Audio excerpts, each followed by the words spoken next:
The most terrifying graveyard encounters, real scary stories.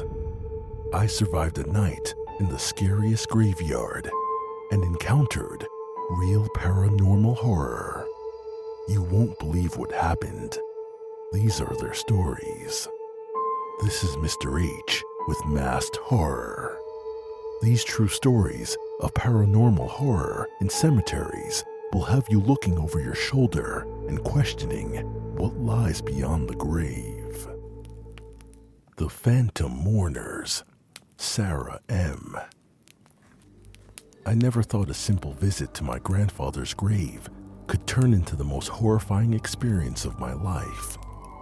It was a chilly autumn evening, and I had promised myself I'd leave flowers at his grave before heading back to my college dorm.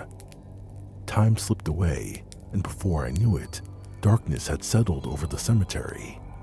The graveyard was known to close at dusk, but I had lingered too long. As I prepared to leave, a movement caught my eye a few rows over. A small group of people, all dressed in old-fashioned funeral attire, were gathered around a grave. They were chanting in an unfamiliar language and placing objects on the ground. An odd sense of intrusion washed over me, and I ducked behind the large tombstone to watch.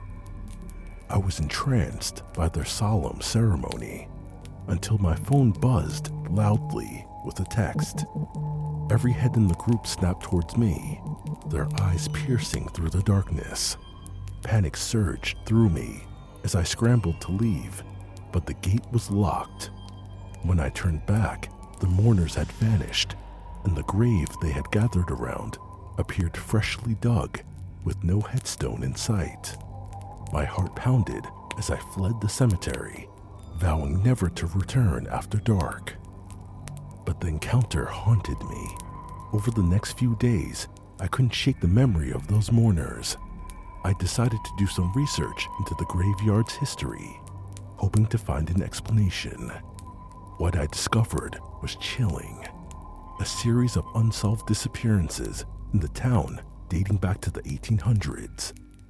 Each missing person had visited the graveyard shortly before they vanished. The connections were too strong to ignore. Driven by a need for answers, I returned to the cemetery during daylight hours. I brought a small shovel, determined to uncover the truth behind the mysterious grave. As I dug, a sense of dread grew within me. I was digging and eventually found a small box filled with modern-day personal items and photographs. My hands shook as I lifted out a photo of myself, taken on the night I had first seen the mourners. A cold realization washed over me. I was being watched by a stalker, or if I'm crazy, these spirits were not just haunting the cemetery, they were claiming new victims. My face in the photo was a stark reminder that I had been marked. Desperation and fear gripped me as I dug further, uncovering more photos and items belonging to the missing people. Each piece of evidence connected back to the Phantom Mourners. I left each item where I found it and reported it to the authorities. However, when they visited the grave, they saw nothing. My life turned into a nightmare. I began experiencing strange occurrences. Items in my apartment moved on their own. Whispers filled the night, and shadows danced at the edges of my vision. I felt like I was never alone, constantly watched by unseen eyes. Desperate, I sought help from local historians and psychics, anyone who could offer an explanation. An old historian told me about a wealthy family in the 1800s accused of dark rituals and murders. The townspeople had taken justice into their own hands, burying the family alive. Their spirits, he said, were seeking vengeance and new souls to join their cursed existence. One night, as I sat in my apartment, the whispers grew louder, more insistent. a shadowy figure appeared at the foot of my bed, its eyes burning with anger. I don't know if I was hallucinating from insomnia due to my depression, but I saw what I saw. I fear it's too late for me, but maybe, just maybe, it's not too late. I am sad I tremble to see my grandfather, but I only visit him during the day, and I don't visit him as often as I should. I have now moved from my apartment, but I still have intense anxiety, and I'm now on medication for it. All I can recommend is for you to stay away from graveyards after dark.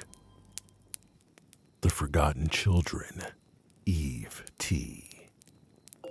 Moving to a small town was supposed to be a fresh start for Jake and me. As a single mother, I hoped the quiet life would be good for us. I worked as a dental assistant and part-time as a psychic tarot reader. And I'm deeply into crystals and their healing energies. I believe in spirits, and I knew Jake had inherited my spiritual gifts. He was sensitive to energies, seeing and feeling things most people couldn't. Not long after we moved in, we discovered a small overgrown graveyard near our new home. Jake, curious and adventurous, spent his afternoons exploring the area despite my warnings. One day, Jake came home with a strange old toy, a small carved wooden doll that he had dug up. His clothes were filthy, and I wasn't happy about that. He said he found it near the graves. To be honest, if I had felt the energies while touring the home, we definitely would not have moved there. But everything felt normal when we first toured the property. That night, I heard children's laughter outside.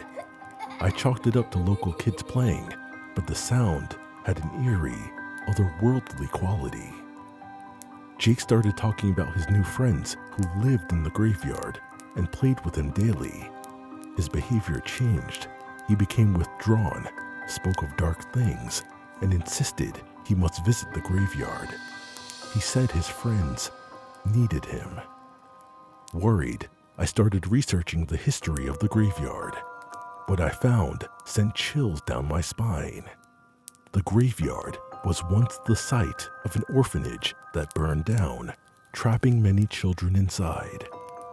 The wooden doll Jake found belonged to one of the victims. I knew something wasn't right. I had the overwhelming urge to act to protect my son. I can't explain it. A mother just knows. One night, armed with the doll and guided by the laughter of invisible children, I visited the graveyard. I could feel the spirits, their sadness and anger palpable in the air. I performed a makeshift ritual to lay the spirits to rest, using crystals and incantations to channel their energies. The experience left me deeply scarred. The children's presence was overwhelming, their desperation tugging at my soul. Jake seemed better for a while, but the peace didn't last. One night, he went missing. Frantic, I searched everywhere. Finally, I found him in a hidden part of the graveyard that was covered by heavy brush and weeds. The information I had on hand about the graveyard said the spot where I found Jake was where unspeakable things occurred. It detailed horrific experiments conducted on the children. The fire that destroyed the orphanage was set deliberately to cover up the abuses and experiments that had taken place in the orphanage.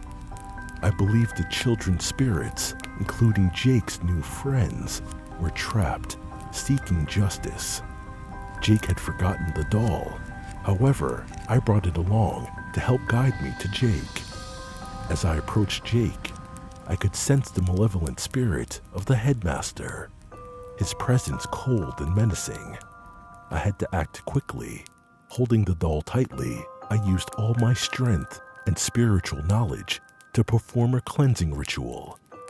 The air grew thick with malevolence, the headmaster's spirit fighting back. The confrontation was life-altering. I could feel my energy draining, the spirit's rage overwhelming. But I pushed through, channeling all the love and protection I had for my son. The ritual intensified, the air crackling with energy. Finally, with a blinding flash, the headmaster's spirit dissipated. Jake collapsed, and I rushed to him, tears streaming down my face. He was safe, but he had no knowledge of what occurred. I took him to get checked out by traditional and spiritual doctors, and they all said he was fine. I didn't disclose the entire ordeal, but I just said I wanted to get a full checkup for him. I know the experience had changed him forever. A mother knows her son. The spirits were freed, but the cost was high. Jake was never the same, the darkness of the ordeal lingering in his eyes. My story is a warning. The past can haunt us in ways we never expect, and sometimes there is no happy ending.